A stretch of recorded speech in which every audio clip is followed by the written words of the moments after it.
Do you feel like you could use more energy in your life? Do you feel that what's waiting for you is on the horizon?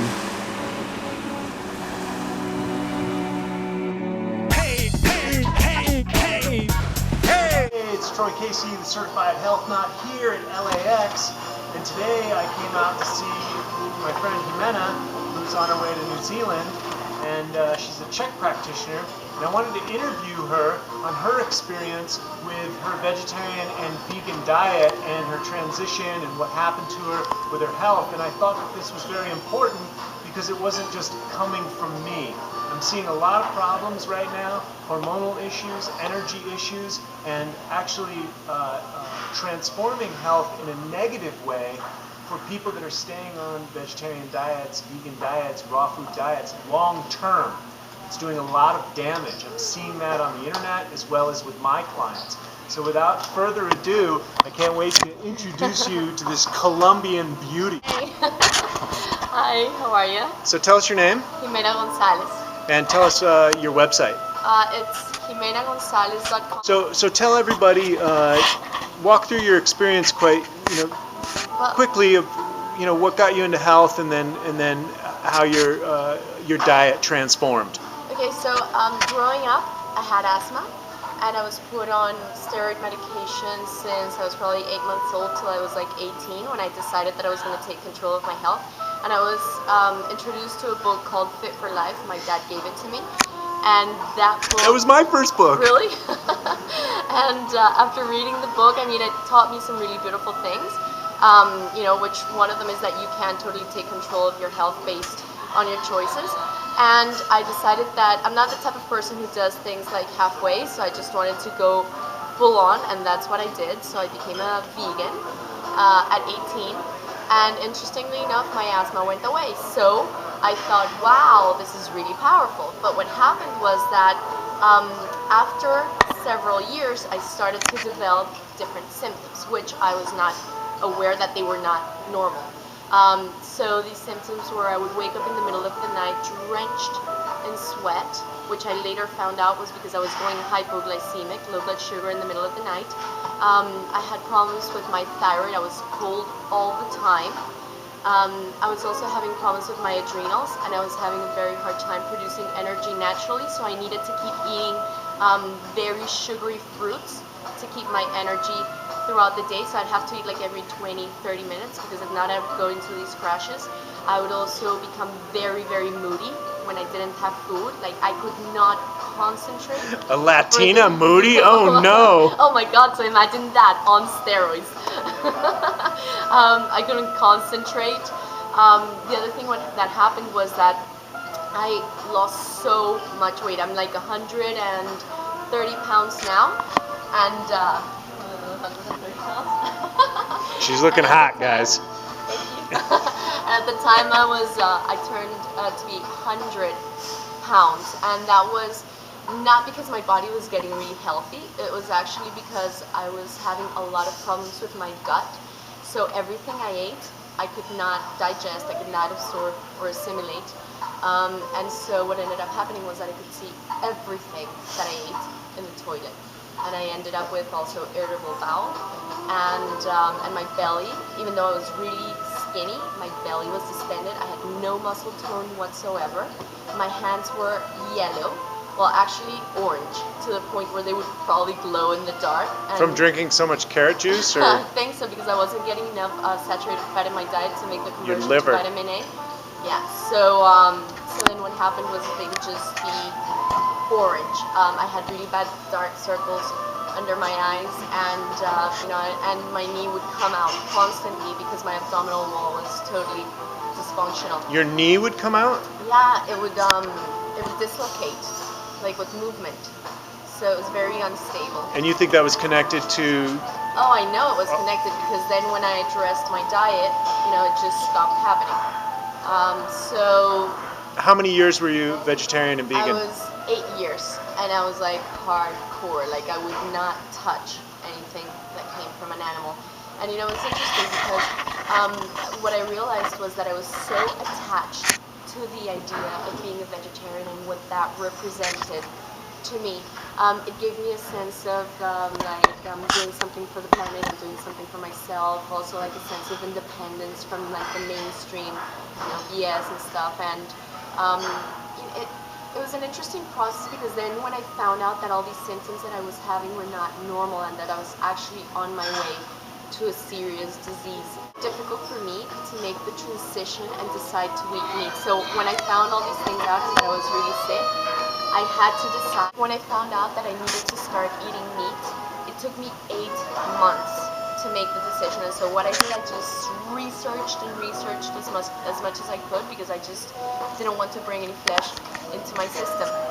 And then what happened was that when I finally decided to eat the meat, because I had to decide, either I stay attached to this idea, or I let go of the idea and I start giving my body what it wants and what it needs, or I'm just basically going to end up really sick. So when I made that transition, I thought I was going to get really sick when I ate meat, etc. And actually the total opposite happened. The minute I had that meat, it was like my body was a sponge, and it was it was like the first time I felt nourished in the longest time. And the way that I see things is, if something is working for you, fantastic.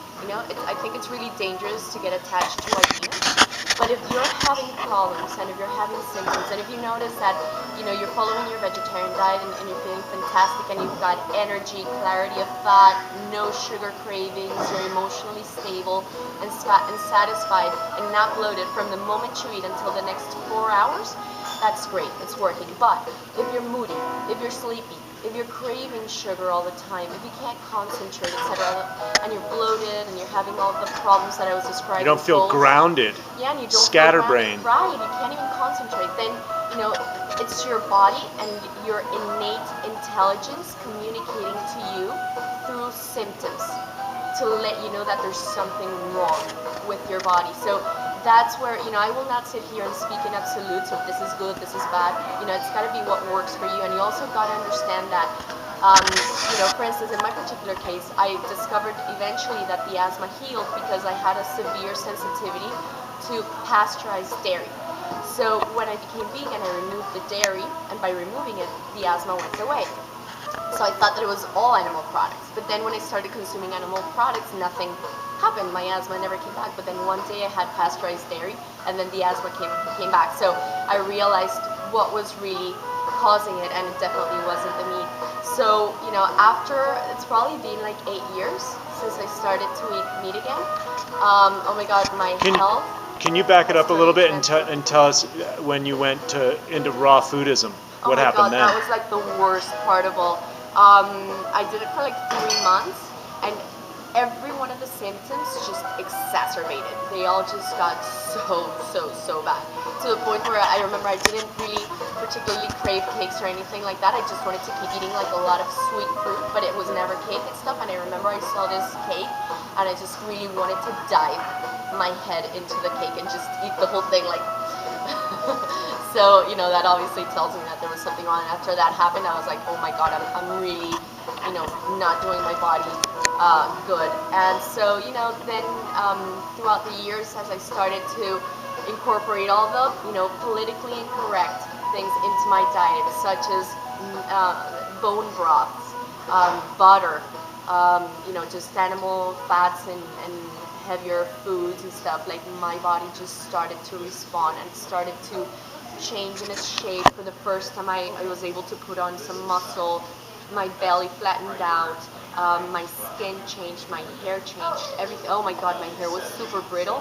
and it just got stronger. My nails would break, and now my nails don't break. It was really bad. So it was really amazing to see how my body started to transform itself, and at the same time, not only that, but how I was feeling. I was feeling fantastic. I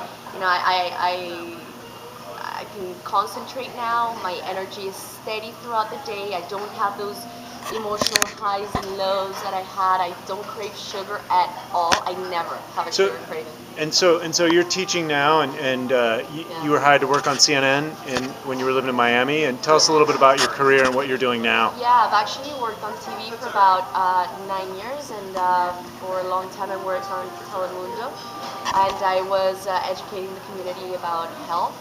Telemundo is a Hispanic network, and I would teach exercises and nutrition tips, and I've been interviewed in basically every major Latin television, even on NBC6 and CNN in Spanish, and I was doing regular contributing for them in the form of interviews. They would interview me as an expert, and I travel the world lecturing in my system, Alive by Ximena.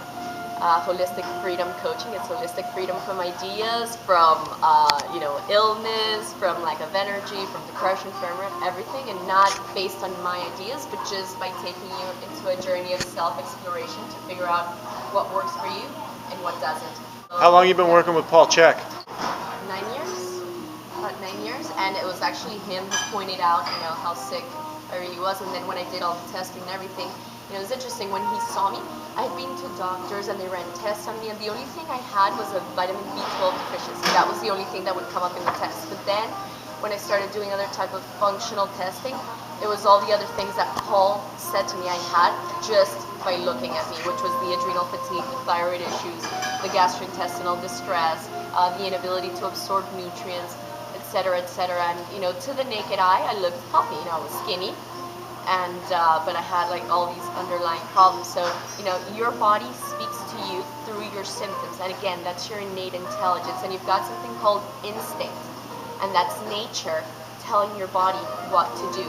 And the thing is that in my particular case, what I did was through intellect, I totally shut down what my instinct was telling me to do, which was to eat meat and fats and stuff, just because I had rationalized it. Because I thought I was doing myself a favor. So you had a lot of dogma, beliefs, Oh my God, ideas, absolutely. And as I food religion. Yeah, totally. And and as I was saying, it was the hardest thing for me. It wasn't even eating the meat. It was just what it meant to be. I felt like it was almost a betrayal to like the tribe. I had built my whole sense of self. Yeah, talk around about being a that, because I see a lot of vegans and vegetarians on the internet, and they get sick and then they're so embarrassed to go back and start eating meat again. So talk a little bit about your experience. Yeah, it was really interesting because I had to make a choice. My health or my ego. And I'm glad that it ended up being my health and not dying out of loyalty to a belief, or getting really sick out of loyalty to a belief. So this is why I say ideas are very, very dangerous. Did you do permanent damage on yourself at all? Or did it take a long time? It took me a really long time, like maybe 4 years, to balance myself out fully. And how old are you now? I'm 35 next month. So yeah, and and I feel more vital, healthier. I think I even look younger than I did when I was doing that. What's your key message to humanity at this point in time in human history? Well, I believe that one of the things is that we really need to learn to, rather than getting attached to the ideas that experts that are external to us feed us, we need to learn to find truth within ourselves. Because I may be an expert on me, and this is through my years of self-exploration, but I'm not an expert in you. You are the expert in you, and you have 3 tools. You've got instinct, you've got innate intelligence, and you've got intuition. And those are your inner guides. That's your compass. So it's about learning to reconnect with that, and rather than relying on what they feed us, just learning to connect with self and let yourself and nature and your soul and your body guide you as to what you need to do. Awesome. Thank you so much. Thank you. So guys, there you have it. Out of her mouth, but that's basically my philosophy, my findings, my understanding. A lot of what she went through, the adrenal burn, the distended stomach, the skinny arms. In fact, I think I have some pictures I found recently from about 20 years old that I'm going to end up posting up. So pay attention to your intuition, Pay attention to your body, pay attention to your vitality, your strength, not an idea. Because these ideas I'm seeing are getting people very sick. And so I encourage you to have a great day.